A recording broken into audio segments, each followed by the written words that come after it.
Fenomena kota kosong alias bumbung kosong memang sah menurut hukum. Namun, satu dekade terakhir ini, fenomena pasangan tunggal pilkada tanpa lawan ini semakin menjadi.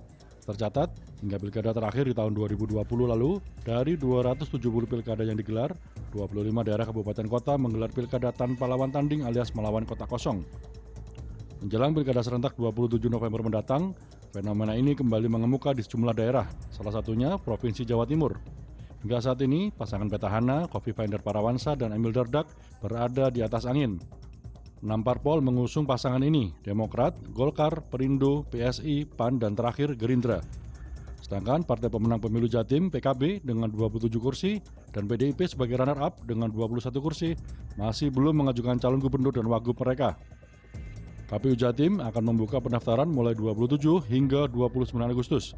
Jika melewati tenggat waktu tersebut, bukan tidak mungkin akan digelar pemilu kada melawan kota kosong di Jawa Timur.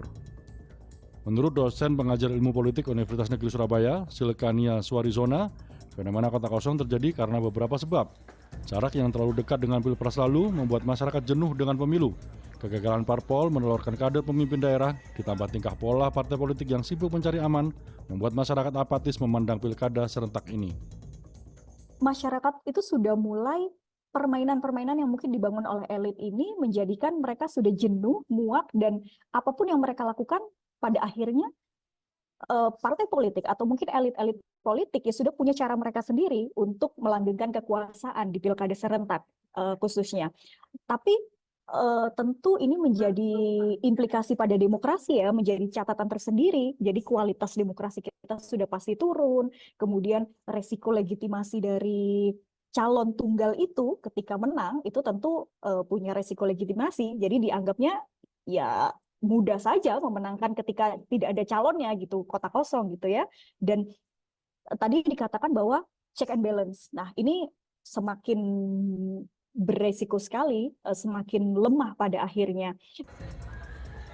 Namun yang cukup memprihatinkan, banyak Gen Z alias anak muda kelahiran di atas tahun 1997 yang merupakan pemilih terbanyak, tak sedikit yang masih asing dengan istilah kota kosong. Pernah tahu nggak tentang kota kosong di pilkada itu? Waduh, nggak tahu ya saya. Nggak tahu sama sekali? Iya, nggak tahu sama sekali. Di pilkada? Belum. Belum pernah sama sekali? Belum pernah sama sekali. Masih belum tahu, Pak. Ya, saya juga belum tahu. Setelah CNN Indonesia bertanya ke belasan Gen Z, ada satu jawaban yang menggambarkan kekhawatiran terhadap kualitas pemilu melawan kota kosong. Bahaya mungkin. Kalau mungkin terlalu kuat ya.